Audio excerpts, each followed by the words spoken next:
Assalamualaikum warahmatullahi.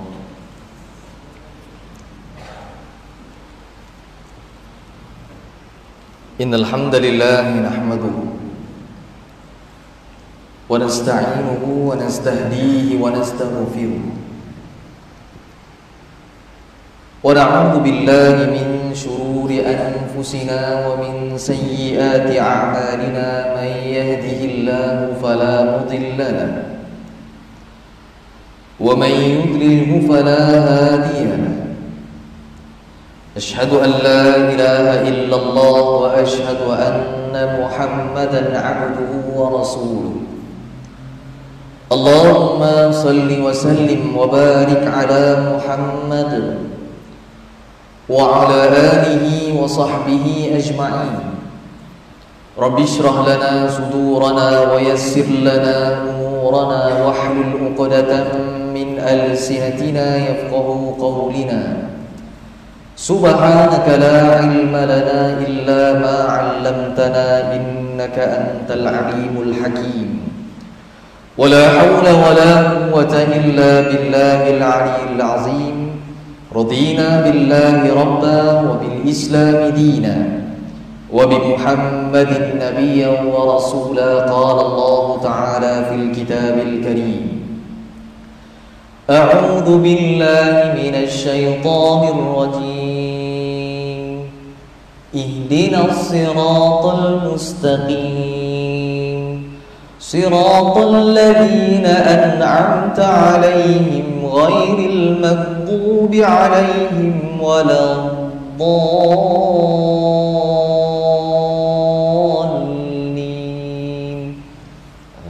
صدق الله العظيم. وبعد. Alhamdulillahirabbil alamin. Puji dan syukur kepada Allah Subhanahu wa taala mengurniakan dan mengizinkan untuk sama-sama kita pada malam ini hadir mengimarahkan masjid untuk sama-sama mendirikan solat fardu secara berjamaah. Dan Allah Subhanahu wa taala kurniakan kepada kita kekuatan serta kelapangan untuk sama-sama kita masih lagi berada di masjid, berbicara dan berkongsi berkenaan tentang beberapa perkara yang mudah-mudahan Allah Subhanahu wa taala melimpahkan dengan rahmat dan maghfirah. Juga mudah-mudahan Allah memberkati majlis kita pada malam ini insya-Allah. Terlebih dahulu yang saya muliakan Tuan Nazir, Tuan Pengurus, Tuan Imam, Tuan Bilal, seluruh ahli jawatan kuasa masjid, para asatizah, tuan-tuan haji, puan-puan hajah, muslimin muslimat, hadirin hadirat, para ibu ayah, para ibu ayah yang dirahmati Allah Subhanahu wa taala sekalian. Apa khabar tuan-tuan? Tak dengar. Sejuk hujan. Tuan-tuan yang dirahmati Allah Subhanahu wa taala sekalian, saya hadir pada malam ini untuk kita sama-sama berkongsi, dan boleh juga kita sebutkan sebagai satu ulang kaji untuk kita lebih memahami apakah perkara-perkara yang termuat dan dibicarakan di dalam Al-Quran. Sudah barang pasti Allah Subhanahu wa taala memberikan petunjuk dan pedoman dengan setiap apa yang ada diungkapkan dalam bicara iaitu Al-Quran. Tinggal lagi menjadi persoalan apakah kita berusaha dan bersungguh-sungguh untuk mendekati dan mendalaminya. Dan mudah-mudahan juga perkongsian kita pada malam ini adalah salah satu daripada usaha untuk kita memahami kalam Allah. Tuan-tuan yang dirahmati Allah Subhanahu wa taala sekalian, pada malam ini kita akan membincangkan berkenaan tentang satu perkara yang sangat penting, bahkan ianya sangat rapat dengan kehidupan manusia, iaitulah berkenaan tentang hidayah yang akan kita lihat nantinya menerusi perbincangan ayat-ayat suci Al-Quran juga berdasarkan dengan beberapa hadis Nabi sallallahu alaihi wasallam. Tuan-tuan yang dirahmati Allah Subhanahu wa taala, kalimah hidayah bukanlah kalimah yang asing dalam masyarakat dan petuturan kita. Sebut berkenaan tentang kalimah hidayah sampai satu tahap tuan-tuan, masyarakat kita pada hari ini ramai yang namanya hidayah. Kalau perempuan, kalau lelaki namanya hidayat, kalau perempuan namanya huda, kalau lelaki namanya hadi. Dan begitulah tuan-tuan yang dirahmati Allah Subhanahu wa taala sekalian, nak cerita berkenaan tentang perkara berkaitan dengan hidayah ini, dia bukan perkara asing. Tetapi yang ingin kita bincangkan pada malam ini, adakah perkara yang kita fahami dengan Al-Quran sebutkan ianya sama? Mari kita lihat tuan-tuan yang dirahmati Allah Subhanahu wa taala sekalian, apakah yang Al-Quran bicarakan soal hidayah. Pertama, dalam Al-Quran Allah Subhanahu wa taala mendatangkan pengulangan yang cukup banyak berkenaan tentang kalimah hidayah ataupun kalimah huda. Dalam Al-Quran Allah Subhanahu wa taala ulang ada 316 kali kalimah berkenaan tentang hidayah. Ada 316 kali tuan-tuan menggambarkan berkenaan tentang satu mesej yang Allah Subhanahu wa taala nak beritahu kepada kita, wahai manusia, berkenaan tentang hidayah. Kamu hampir dengannya dan ianya penting dalam kehidupan kamu. Dalam pengulangan 316 kali ini tuan-tuan, ada dalam 268 ayat. Maksudnya ada beberapa ayat yang diulang oleh Allah Subhanahu wa taala berkenaan tentang hidayah lebih daripada sekali. Dan tuan-tuan, sejumlah 114 surah yang ada dalam Al-Quran, maka kalimah hidayah itu ada termuat padanya 62 surah, which is lebih daripada 50%, lebih daripada 50% surah-surah yang ada dalam Al-Quran Allah gunakan ataupun Allah muatkan kalimah hidayah walaupun sekali. Fakta-fakta nombor ini tuan-tuan yang dirahmati Allah Subhanahu wa taala sekalian adalah sebagai satu fakta untuk menjadi penarik sekurang-kurangnya kepada kita untuk bersungguh meneliti dan menerokai apakah yang Al-Quran sebutkan berkenaan tentang hidayah. Bahkan tak kurang daripada itu tuan-tuan yang dirahmati Allah, setiap kali kita solat sekurang-kurangnya 17 kali kita baca suratul Fatihah, yang mana termuat dari satu ayat yang Allah Subhanahu wa taala sebutkan ihdinas siratal mustaqim. Juga Allah Subhanahu wa taala gunakan perkataan hidayah. Sedar tak sedar 17 kali kita minta pada Allah Subhanahu wa taala. Tuan-tuan, kehidupan kita ni masing-masing ada perbezaan tanggungjawab dan kewajipan masing-masing. Ada yang bekerja sebagai bos, ada yang bekerja sebagai pegawai, ada yang bekerja sebagai businessman dan sebagainya. Tapi tuan-tuan, dalam kita menyusuri kehidupan seharian ni, ada tak perkara yang kita minta pada Allah Subhanahu wa taala lebih daripada 17 kali sehari semalam? Ada tak? Cuba fikir balik. Cuba fikir balik tuan-tuan. Kalau fikir-fikir balik, Allahu Akbar, tak ada rasanya satu hari satu malam kita minta pada Allah Subhanahu wa taala lebih daripada 17 kali. Tak ada. Tapi sebenarnya mohon berkenaan tentang untuk kita sama-sama dikurniakan petunjuk dan pedoman hidayah Allah Subhanahu wa taala ini dalam keadaan yang berbelas kali. Itu baru rakaat setiap solat. Sebenarnya kita tak kurang daripada 18 kali. Sekali itu bila? Sekali itu dalam kita berdoa sewaktu dalam solat subuh, doa kunut. Allahumma hdina fiman hadai. 17 kali tadi kita sebutkan, kita minta kepada Allah Subhanahu wa taala untuk kita diberi hidayah melalui suratul Fatihah. Yang kali ke-18 tuan-tuan, ada di antara kita mungkin dia tak baca, kita tak bincang lah yang itu. Cuma yang kita yang baca doa kunut setiap kali solat subuh, maka kita dapatkan satu perkara yang juga besar, iaitu berkenaan tentang hidayah. Allahumma hdina fiman hadait. Ya Allah, kurniakan kami hidayah seperti mana kamu kurniakan orang yang dapat hidayah yang lain. Ini tuan-tuan yang dirahmati Allah Subhanahu wa taala sekalian, kita mohon pada Allah Subhanahu wa taala dalam jumlah yang banyak sehari semalam, dan inilah antara kepentingan dan rapatnya manusia dengan perkara yang berkaitan dengan hidayah. Dalam surah yang pertama Allah Subhanahu wa taala sebutkan berkenaan tentang hidayah. Tak cukup dengan itu, dalam surah yang kedua, ayat yang kedua, Allah Subhanahu wa taala nyatakan lagi berkenaan tentang hidayah dalam suratul Baqarah ayat yang kedua. Dzalikal kitabu la raiba fihi hudan lil muttaqin. Kata Allah Subhanahu wa taala, dzalikal kitabu la raiba fihi. Inilah kitab yang tidak ada sebarang kesangsian dan keraguan padanya. Hudan lil muttaqin. Petunjuk ataupun hidayah kepada orang-orang yang bertakwa kepada Allah Subhanahu wa taala. Tuan-tuan yang dirahmati Allah Subhanahu wa taala, saya gambarkan pada awal ini betapa banyaknya berkaitan dengan hidayah yang kita tuturkan dalam keadaan seharian ini, siang dan malam. Cuma kadang-kala perkara yang kita tuturkan itu kita tak sedar apakah perkara yang sewajarnya kita ambil iktibar dan penghayatan terhadapnya. Baik tuan-tuan yang dirahmati Allah, saya sebutkan tadi berkenaan tentang kita mohon hidayah pada Allah Subhanahu wa taala sehari semalam sekurang-kurangnya 17 ataupun 18 kali. Tuan-tuan, masyarakat kita ni yang paling banyak dibincangkan adalah soal apa?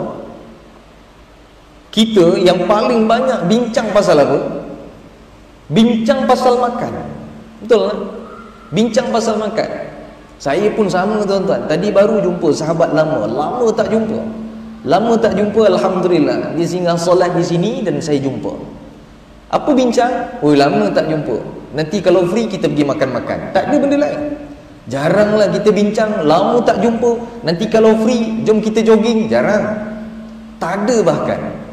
Jom kita makan. Padahal tuan-tuan baru je buka puasa tadi, baru je makan, baru bincang lagi berkenaan tentang makan. Tuan-tuan, satu hari berapa kali makan? Satu hari satu malam berapa kali makan? Standard. Oh, mungkin aku kota ni 5 kali. Sebelah kiri saya 5 kali. Ada bantahan? Objection. Tak cukup, dia kata. It's not enough. Udah ada belakang pula, dia kata tak Ustaz, tak awak 3. Ada yang 2,5 sebab setengah lagi tu. Oh, macam-macam. Baik, kita ambil standard 5 kali dah tuan-tuan. Apa kita makan? Bila sarapan pagi, minum pagi, makan tengah hari, minum petang, makan malam. Ada yang lebih sikit, apa dia? Makan larut malam, supper. 6 kali pun ada. Masuk 7 kali dia jadi suffer. Dia jadi sakit, confirm. Sebab banyak sangat makan. Tapi tuan-tuan yang dirahmati Allah, punyalah penting bicara berkenaan tentang makan, tapi tak sampai ada orang makan 17 kali. Ini juga menggambarkan kepada kita, rupa-rupanya yang kita duk fikir berkenaan tentang makan ini, ada benda yang lebih penting berkenaan tentang makan. Bahkan disebutkan oleh para ulama, antara kepentingan makan untuk fizikal dan hidayah untuk spiritual, maka hidayah yang untuk spiritual dalaman itu jauh lebih penting berbanding yang lainnya. Tuan-tuan yang dirahmati Allah Subhanahu wa taala sekalian, mari kita lihat berkenaan tentang apakah perbincangan para ulama berkenaan tentang definisi ataupun maksud hidayah. Kita faham berkenaan tentang maksud hidayah, paling asas ialah petunjuk dan pedoman. Hidayah, petunjuk dan pedoman. Itu betul. Hidayah juga kata para ulama, dia lawan kepada sesat ataupun kesesatan. Dal ataupun dalal. Hidayah ataupun huda, kalimat yang berlawanan dengannya adalah dal ataupun dalal. Nanti tuan-tuan, kalau saya ada lagi waktu ataupun kesempatan hadir di sini berkuliah, kalau saya ingat, insya-Allah kita bincang pula berkenaan tentang satu kalimat yang berkaitan dengan yang berkaitan dengan hidayah, iaitu lawannya dal ataupun dalal. Nak tengok pula apa Allah Subhanahu wa taala sebut berkenaan tentang sesat dalam Al-Quran. Itu kita nak kena faham. Baik. Lawan berkenaan tentang hidayah ataupun huda, dal ataupun dalal, sesat. Antara lain tuan-tuan yang dirahmati Allah Subhanahu wa taala sekalian, Al-Azhari menyebutkan di dalam kitabnya, kalimah berkenaan tentang al-huda bermaksud mengeluarkan sesuatu kepada sesuatu. Mengeluarkan sesuatu kepada sesuatu. Ar-Raghib Al-Asfahani di dalam kitabnya juga menjelaskan berkenaan tentang kalimah huda. Apa maksudnya tuan-tuan? Ar-Raghib Al-Asfahani mendefinisikan bahawa huda itu adalah petunjuk halus daripada Allah Subhanahu wa taala. Yang juga disebutkan oleh Ibn Qayyim Al-Jauziyah, katanya berkenaan tentang huda, kamu kena faham ianya adalah pengetahuan ataupun mengetahui sesuatu perkara yang al-haq dan kamu mengamalkannya. Rangkuman daripada perkara-perkara yang disebutkan oleh para ulama, kita tahu berkenaan tentang huda ataupun hidayah ini tuan-tuan yang dirahmati Allah, bermaksud kita pergi ke arah kebenaran dan kita mengamalkan kebenaran tersebut. Tak cukup dengan kita tahu, tapi kita kena amalkan. Sebab itu ramai orang tahu. Ramai orang tahu ini benda betul, ini benda tak betul. Ramai orang tahu, tapi dia tak dapat hidayah untuk ikut perkara yang betul. Antara doa yang kita aminkan setiap kali kita solat ataupun kita baca sendiri, iaitu Allahumma arinal haqqa haqqa warzuqna ittiba' wa arinal batila batila warzuqna ijtinaba. Ya Allah, rezekikan kami, tunjukkan kami yang benar itu benar dan rezekikan kami untuk ikut kebenaran. Ya Allah, tunjukkan kami yang batil itu batil dan rezekikan kami untuk menjauhkan diri daripada perkara yang batil. Ini yang disebutkan berkenaan tentang hidayah, tahu perkara kebenaran dan mengikut kebenaran tersebut. Tuan-tuan yang dirahmati Allah Subhanahu wa taala sekalian, banyak lagi yang kita boleh bincangkan berkenaan tentang definisi hidayah berdasarkan dengan kalam ataupun pendapat para ulama yang lainnya. Selain daripada itu tuan-tuan yang dirahmati Allah, kalimah al-huda yang Allah Subhanahu wa taala sebutkan dalam Al-Quran dengan jumlah pengulangan yang ratusan kali ini, ianya tidak membawa maksud yang satu, iaitu petunjuk sahaja. Sebenarnya Al-Quran mendatangkan kalimah al-huda untuk manusia kaji. Apakah sebenarnya yang berkaitan dengan al-huda sampai ratusan kali Allah Subhanahu wa taala letakkan di dalam Al-Quran? Baik tuan-tuan. Pertama, para ulama mendatangkan kalimah al-huda juga bermaksud al-bayan. Al-bayan. Apa maksud al-bayan? Maksud al-bayan adalah penjelasan ataupun explanation, penjelasan ataupun penerangan. Sebab tu tuan-tuan yang dirahmati Allah Subhanahu wa taala sekalian, ada orang dia tahu, macam kita pun tahu, tapi apabila dia dapat penjelasan berkenaan tentang sesuatu perkara, maka barulah dia hampir dan dia mengamalkan perkara tersebut. Kita tahu ianya wajib, tapi kadang-kadang kita ambil sambil lewat. Tatkala dapatnya al-huda yang dimaksudkan juga dengan al-bayan, maka dia hampir dengan perkara tersebut setelah jelas apakah dan kerana apakah dia kena lakukan. Baik, itu pertama. Selain daripada bermaksud al-bayan, al-huda juga bermaksud dinul Islam. Al-huda bermaksud dinul Islam. Apa maksud dinul Islam? Agama Islam. Maka tuan-tuan yang dirahmati Allah Subhanahu wa taala sekalian, tak peliklah kalau kita jumpa dengan majlis untuk ada orang syahadah, mengucap 2 kalimah syahadah, maka kita kata apa pada dia? Kita pernah tak cakap dia tu dapat agama tak? Kita pernah tak cakap dia tu dah dapat cahaya? Pun tidak. Pening wah. Tapi yang kita sebutkan sebagai dia dah dapat hidayah daripada Allah Subhanahu wa taala, maksudnya dia telah kembali kepada dinul Islam. Sebab itulah ada kalimah al-huda ataupun hidayah dalam Al-Quran, ianya bermaksud agama Islam. Tapi alhamdulillah tuan-tuan yang dirahmati Allah Subhanahu wa taala sekalian, hidayatud din ini Allah Subhanahu wa taala telah berikan kepada kita. Yang penting apa? Jaga. Yang penting apa? Jaga. Petunjuk Allah Subhanahu wa taala dah bagi, Allah dah pilih kita, Allah Subhanahu wa taala beri petunjuk agama. Tiba-tiba dalam keadaan yang lalai leka, yang inilah kerugian-kerugian yang pastinya kita akan menyesal di kemudian hari. Tuan-tuan yang dirahmati Allah Subhanahu wa taala sekalian, yang ketiga berkenaan tentang al-huda dalam Al-Quran, ianya juga bermaksud al-iman. Al-iman. Apa maksud iman? Percaya, lagi yakin, lagi rasa.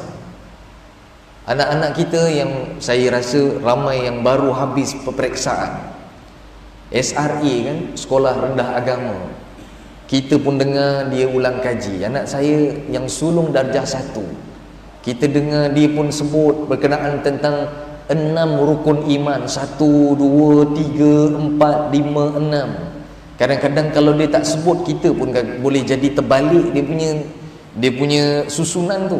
Tapi dia sebut tu tuan-tuan sebagai tazkirah juga kepada kita. Dia kata apa? Yang pertama, beriman kepada Allah. Maksudnya apa? Percaya kepada Allah. Tuan-tuan, dalam level peringkat umur anak-anak kita, iman ustazah dan ustaz mereka ajar, ianya percaya, baik, cukup. Untuk apa? Untuk mereka tahu bahawa kena percaya ada Allah Subhanahu Wa Ta'ala. Tapi dalam keadaan kita yang pada hari ini, yang umurnya mungkin ada yang 20-an, 30-an ataupun lebih daripada itu, maksud iman yang perlu untuk kita tahu, dia bukan sekadar percaya, bahkan dia tambah dan diperkuatkan dengan keyakinan, dan dituntut untuk kita sentiasa rasa. Sebab tu iman. Kalau sekadar percaya, berapa ramai percaya Allah? Semua percaya Allah. Sebab fitrah yang ada dalam diri manusia, dia memang percaya Allah.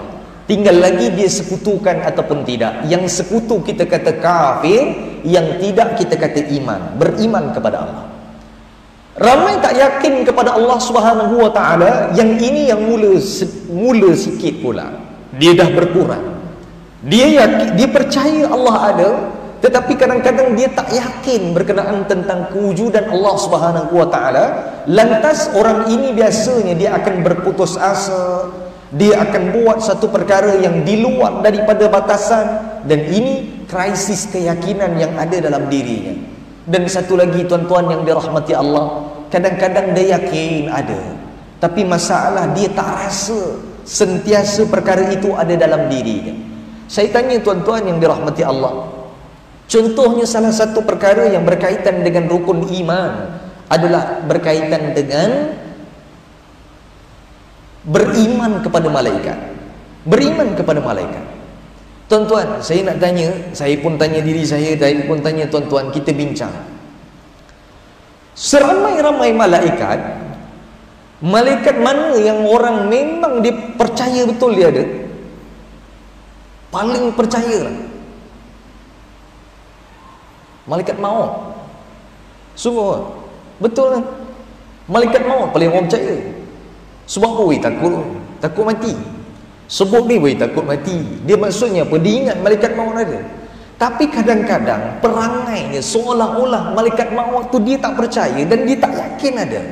Sebab tu tuan-tuan yang dirahmati Allah, saya sebutkan berkenaan tentang al-huda di dalam Al-Quran. Antara maksudnya adalah al-iman, kita percaya, yakin dan sentiasa rasa berkenaan tentang perkara tersebut dalam diri kita. Dan inilah perbincangan para ulama berkenaan tentang kalimah al-hidayah yang cukup luas, bahkan kita pun tak sempat untuk bincangkan kesemuanya pada malam ini. Tuan-tuan yang dirahmati Allah Subhanahu Wa Ta'ala sekalian, ada beberapa kisah yang melatari perbincangan berkenaan tentang hidayah dalam Al-Quran. Ada banyak kisah sebenarnya. Mari kita lihat beberapa kisah yang Allah Subhanahu Wa Ta'ala rakamkan di dalam Al-Quran ataupun dalam kitab-kitab sirah yang para ulama dahulu jelaskan, yang untuk kita sama-sama ambil iktibar. Tuan-tuan, ada beberapa kisah.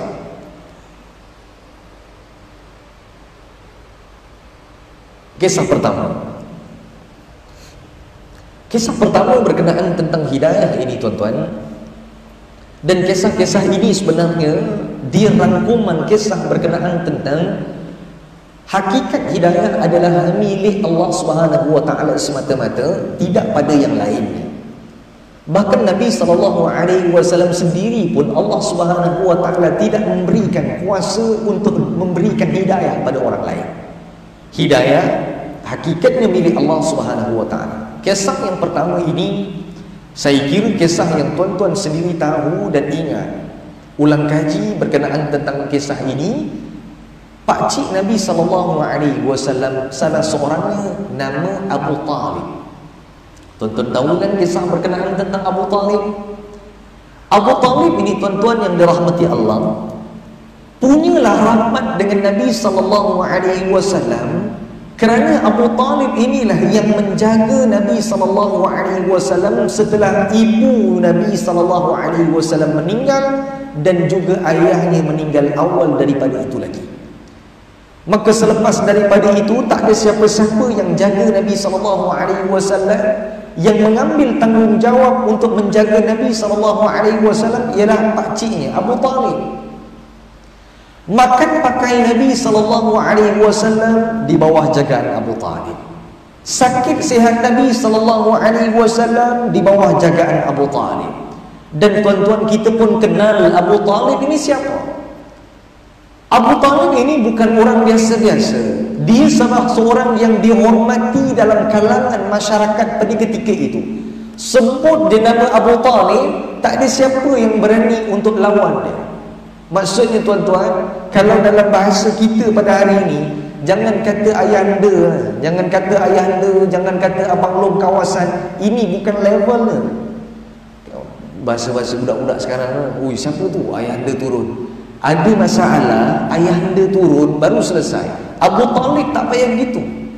Abu Talib dengar nama dia pun selesai. Sebab itu tak siapa berani cuit dan kacau Nabi SAW, kerana dia tahu jangan siapa-siapa kacau Muhammad, kerana dia anak saudara Abu Talib. Tuan-tuan yang dirahmati Allah Subhanahu wa taala sekalian, begitu yang digambarkan oleh para ulama betapa kuatnya hubungan Nabi SAW dan mereka berdua rapat, akrab. Tapi apa jadi tuan-tuan? Di pengakhiran usia, sewaktu nafas-nafas yang terakhir Abu Talib, maka Nabi SAW datang dekat untuk memujuk, merayu pakciknya yang disayangi ini beriman kepada Allah Subhanahu wa taala. Waktu nazak tuan-tuan yang dirahmati Allah, Nabi SAW pujuk, wahai pakcik, berimanlah, sebutkan la ilaha illallah, sebut la ilaha illallah. Maka apa jadi pada Abu Talib? Ringkas cerita tuan-tuan yang dirahmati Allah, akhirnya Abu Talib, pakcik yang disayangi oleh Nabi SAW, menghembuskan nafasnya yang terakhir tanpa mengucap dua kalimah syahadah. Tuan-tuan, yang bersama dengan Nabi SAW pada ketika itu bukan Nabi seorang, ada yang lain yang menghasut Abu Talib. Siapa dia? Namanya Umar bin Hisham. Siapa Umar bin Hisham? Abu Jahal. Biasa Abu Jahal kita kenal, Umar bin Hisham tak kenal. Macam kita lah kan, kadang-kadang nama samaran dia tu lagi popular. Jiran meninggal, kita tengok kat WhatsApp office, siapa ni? Ni Korea baru. Padahal jiran meninggal, kita panggil nama lain. Nama dia betul nama lain. Sebab tu tak berapa ingat. Abu Jahal datang mendekati Abu Talib. Dia kata, wahai Abu Talib, kamu tak takut nantinya netizen ni ataupun ramai orang ni akan kecam kamu? Kamu ni dalam orang yang ikut ajaran nenek moyang kita, tiba-tiba di hujung usia kamu ikut ajaran Muhammad, nanti orang lain cakap apa? Maka Abu Talib, tuan-tuan yang dirahmati Allah Subhanahu wa taala sekalian, menghembuskan nafas yang terakhir tanpa beriman kepada Allah Subhanahu wa taala. Tuan-tuan, maka peristiwa ini disebutkan sebagai salah satu peristiwa yang sangat Nabi SAW berasa sedih, sangat sedih. Selain daripada kematian Khadijah, maka kematian Abu Talib antara peristiwa yang sangat mendukacitakan Nabi SAW. Maka tuan-tuan yang dirahmati Allah, apa berlaku? Peristiwa ini menjadi asbabun nuzul, sebab turunnya ayat dalam surah Al-Qasas ayat yang ke-56. Apa kata Allah Subhanahu wa taala? Innaka la tahdi man ahbabta walakinnallaha yahdi man yasha. Kata Allah Subhanahu wa taala, sesungguhnya kamu wahai Muhammad tak boleh bagi hidayah kepada siapa yang kamu cinta.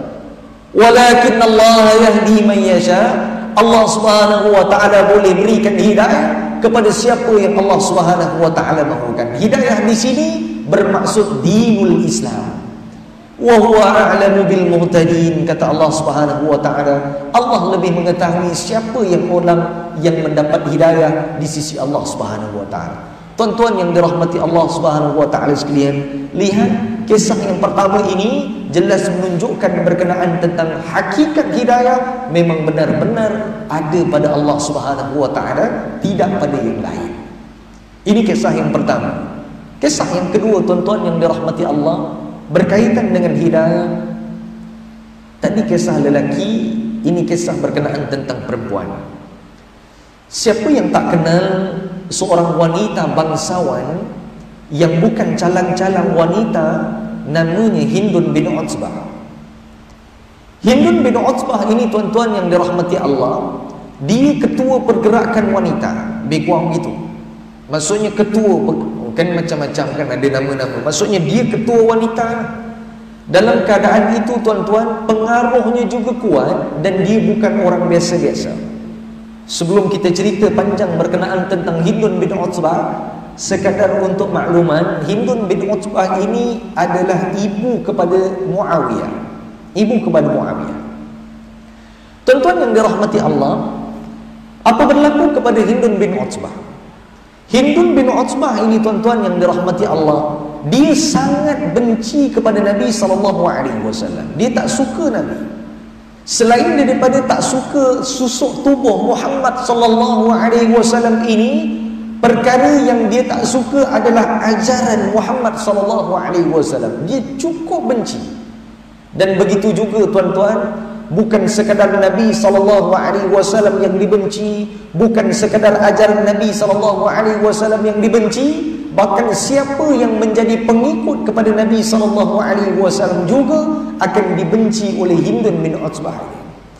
Waktu ni, tuan-tuan yang dirahmati Allah, Hindun kata dalam satu hadis, dia kata sebelum dia masuk Islam, tak ada siapa yang aku lebih suka kalau dia dan keluarga dibenci kecuali Muhammad SAW. Maksudnya kebencian dia adalah kebencian yang memang dizahirkan, dan itulah perkara yang kita akan bincangkan sebentar lagi. Azan.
Bismillahirrahmanirrahim.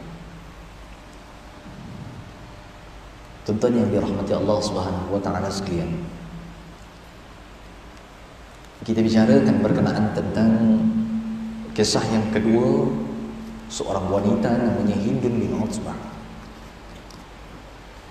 Pada awalnya menjadi kebencian yang teramat sangat apa-apa yang berkaitan dengan Nabi SAW, baik ajaran dan pengikutnya. Tuan-tuan yang dirahmati Allah, apa berlaku kepada Hindun bin Utsbah? Hindun bin Utsbah ini, tuan-tuan, kalau ikutkan ceritanya, memang banyaklah kisah-kisah yang berkenaan tentang Hindun. Antara kisah yang paling popular adalah Hindun bin Utsbah ini benci kepada Muhammad SAW. Sampai satu tahap, apa dia buat? Dia upah Wahsy untuk Wahsy bunuh Sayyidina Hamzah. Bunuh Sayyidina Hamzah. Lepas tu kisah yang biasa yang kita selalu dengar, apa dia? Dia belah dada Sayyidina Hamzah, lalu dia mamah jantung ataupun hati Sayyidina Hamzah. Yang ini kisah yang tak betul. Yang ini kisah yang tak betul. Tapi kisah ni yang paling popular. Hindun siapa? Pemamah hati Sayyidina Hamzah. Tuan-tuan yang dirahmati Allah Subhanahu wa taala sekalian, kita boleh lihat dalam Sahih Bukhari tak sebutkan, tak ada satu hadis pun yang menyatakan kisah itu adalah kisah yang benar.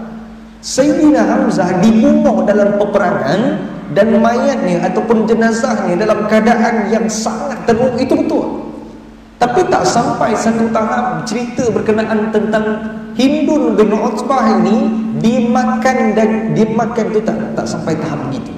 Kita bimbang, tuan-tuan yang dirahmati Allah, unsur-unsur yang menambah ataupun yang menumpuk cerita-cerita berkenaan tentang Hindun ini, dia ada cerita ataupun dia ada kaitannya dengan sebab Muawiyah itu anak kepada Hindun. Maksudnya apa? Dia nak burukkan Sayyidina Muawiyah, lalu diburukkan ibunya sampai tahap begitu.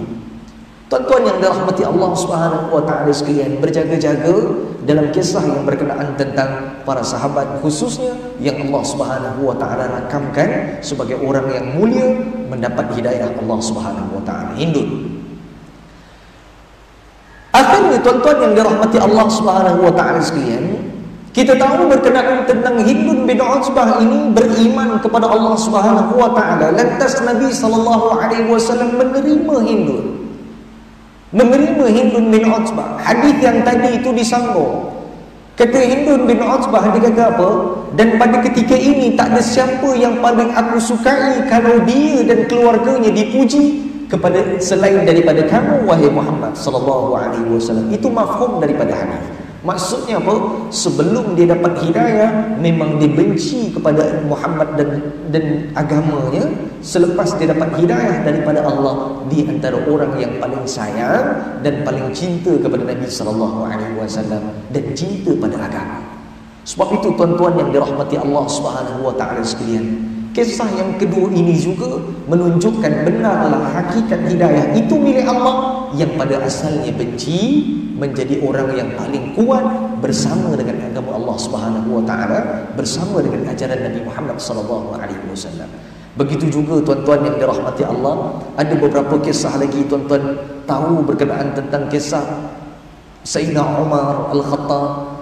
Sayyidina Umar Al-Khattab pun sebelum dia masuk Islam, sebelum dapat hidayah dinul Islam yang Allah Subhanahu wa taala berikan kepada dia, siapa tak kenal dia? Orang semua takut pada dia. Tapi Allah Subhanahu wa taala aturkan kehidupan Sayyidina Umar Al-Khattab dengan keadaan yang baik, lalu Allah berikan dan kurniakan hidayah. Allah kurniakan hidayah kepada Umar. Allah kurniakan hidayah kepada Umar, bukan sekadar menjadi seorang muslim, bahkan diangkat menjadi salah seorang khalifah yang Allah Subhanahu wa taala angkat juga beberapa kelebihan Umar. Umar ni tuan-tuan, antara kelebihannya Sayyidina Umar ni, antara kelebihannya banyak pendapat-pendapat Sayyidina Umar dia bertepatan dengan apa yang Allah Subhanahu wa taala sebutkan dalam Al-Quran. Maka para ulama sebutkan tak kurang daripada 20 tempat, 20 perkara yang Sayyidina Umar keluarkan pendapatnya bertepatan dengan apa yang Allah Subhanahu wa taala turunkan ayat-ayat Al-Quran. Ini kelebihan Sayyidina Umar setelah dia dapat hidayah daripada Allah Subhanahu wa taala. Banyaklah lagi tuan-tuan yang dirahmati Allah kisah berkenaan tentang hidayah. Namun saya nak mengakhiri perbincangan kita pada malam ini, saya nak sebutkan beberapa golongan pula. Tadi kita dah sebut golongan yang dapat hidayah, yang ini golongan yang tak dapat hidayah. Al-Quran juga sebutkan, tapi saya sebutkan secara ringkas, kita tak ulas panjang kerana kesuntukan waktu. Tuan-tuan, yang pertama, siapa golongan yang tak dapat hidayah? Golongan yang tak dapat hidayah Allah Subhanahu wa taala sebutkan antaranya dalam suratul Baqarah ayat 258. Di hujung ayat itu Allah Subhanahu wa taala kata, wallahu la yahdil qaumaz zalimin. Golongan yang tak dapat hidayah, petunjuk daripada Allah, adalah golongan yang zalim. Golongan yang zalim. Ayat ini tuan-tuan sebenarnya cerita berkenaan tentang kuliah saya pada pertemuan yang sebelum ni, bulan lepas kalau tak silap. Kisah berkenaan tentang Nabi Ibrahim bertemu dan berbicara, berdebat dengan Raja Namrud, dan Allah Subhanahu wa taala rakamkan wallahu la yahdil qaumaz zalimin. Allah tak bagi petunjuk kepada mereka yang zalim. Zalim di sini maksudnya juga luas, bukan hanya orang yang menganiaya orang lain, tetapi zalim di dalam Al-Quran banyak maksudnya adalah syirik ataupun orang yang menyekutukan Allah Subhanahu wa taala. Itulah kezaliman yang paling besar. Yang kedua, dalam surah Al-Baqarah juga ayat 264 Allah rakamkan siapa yang tak dapat hidayah adalah orang kafir. Wallahu la yahdil qaumal kafirin, kata Allah Subhanahu wa taala. Allah tak bagi petunjuk kepada mereka yang kafir. Siapa golongan yang kafir? Golongan yang kafir ini ada dua dia punya ciri asas dia. Seperti mana yang disebutkan dalam kisah berkenaan tentang iblis laknatullah, kata Allah Subhanahu wa taala, iblis ini ada dua sikap. Aba wastakbar. Jadilah dia sebagian daripada orang kafir. Apa maksud aba? Orang kafir ini ingkar, dan wastakbar, mereka juga sombong. Wa kana minal kafir. Justru tuan-tuan yang dirahmati Allah, orang kafir juga mereka yang tak dapat hidayah daripada Allah Subhanahu wa taala. Yang ketiga, hidayah di sini maksudnya petunjuk. Allah tak bagi dia petunjuk. Yang ketiga, orang fasik. Wallahu la yahdil qaumal fasiqin, dalam suratul Maidah ayat 108. Allah Subhanahu wa taala sebutkan Allah tak bagi petunjuk kepada orang yang fasik. Siapa orang fasik? Orang kafir kita tahu tadi. Orang zalim kita tahu tadi. Perbincangan yang ketiga, orang yang tak dapat hidayah adalah orang fasik. Orang fasik ini adalah mereka yang mengamalkan suatu perbuatan yang berdosa, sedangkan dia tahu perbuatan tersebut adalah dosa. Maksudnya dia tahu, dia buat satu perkara, dia tahu tak dosa, tahu, dia buat, fasik dia. Ini tahu tak salah, tahu salah. Kenapa buat? Buat jugalah, dosa dia. Dan ini juga disebutkan sebagai orang fasik, mereka tak dapat petunjuk daripada Allah Subhanahu wa taala. Yang keempat, orang yang khianat. Orang yang khianat ini disebutkan dalam surah Yusuf ayat yang ke-52, kata Allah Subhanahu wa taala, wa anna Allah la yahdi kaidal kha'inin. Kata Allah Subhanahu wa taala, sesungguhnya Allah tak bagi hidayah, Allah tak bagi petunjuk, Allah tak bagi pedoman kepada mereka yang melakukan pengkhianatan. Kelima, orang yang suka bohong. Orang suka bohong, dusta. Yang ini disebutkan dalam surah Az-Zumar ayat yang ketiga. Kata Allah Subhanahu wa taala, innallaha la yahdi man huwa kadhibun kafar. Allah Subhanahu wa taala tak bagi hidayah kepada mereka yang jadi suka bohong. Cakap tak buat, janji mungkin, dibagi amanah dia khianat. Yang ini termasuk di antara orang-orang yang munafik, juga disebutkan antara sikapnya adalah bohong. Dan yang terakhir tuan-tuan yang dirahmati Allah, perbincangan sedikit kita berkenaan tentang perkara yang berkaitan dengan tak dapat hidayah ini adalah golongan yang suka berfoya-foya ataupun suka berseronok tanpa ada batasan. Allah tak bagi petunjuk. Yang ini disebutkan dalam surah Al-Mu'min ayat yang ke-28. Innallaha la yahdi man huwa musrifun kadzdzab. Kata Allah Subhanahu wa taala, Allah tak beri petunjuk ataupun hidayah kepada orang yang berlebih-lebihan dalam bersukaria. Suka sangat konsert dan sebagainya. Baik, jaga-jaga tuan-tuan. Sekarang ini bulan Oktober. Sejarah ataupun kita tahu bulan Oktober ni, tahun-tahun yang sebelum-sebelum ni memang berlaku satu perkara dalam negara kita, bala ataupun perkara yang boleh mengundang bala. Apa dia? Oktoberfest, Festival Oktober, yang mana festival itu adalah festival perkumpulan dan pesta arak yang dilakukan dengan keadaan yang tidak terkawal. Yang ini ada dalam negara kita. Wallahu a'lam, tahun ni tak nampak iklannya. Tapi tak nampak iklan, kita bimbang bukan perkara itu tak ada, tapi dijalankan dalam keadaan yang tidak diketahui ramai. Cuma tuan-tuan, itu perkara yang Allah Subhanahu wa taala sebutkan, mereka itu adalah golongan yang tak dapat petunjuk ataupun hidayah Allah Subhanahu wa taala. Kesimpulan pertama, yang kedua, hidayah sangat penting kepada manusia seumpama yang disebutkan melalui pengulangan-pengulangan dalam Al-Quran.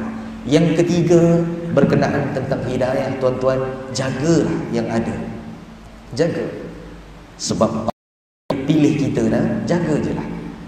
Jaga sedaya mungkin ataupun dengan kesungguhan yang benar-benar. Yang keempat, kesimpulan yang kita boleh ambil berkenaan tentang hidayah adalah hakikatnya milik Allah Subhanahu wa taala. Yang kita ni kenapa? Yang kita peranan adalah untuk kita menyampaikan ajaran Islam. Mudah-mudahan Allah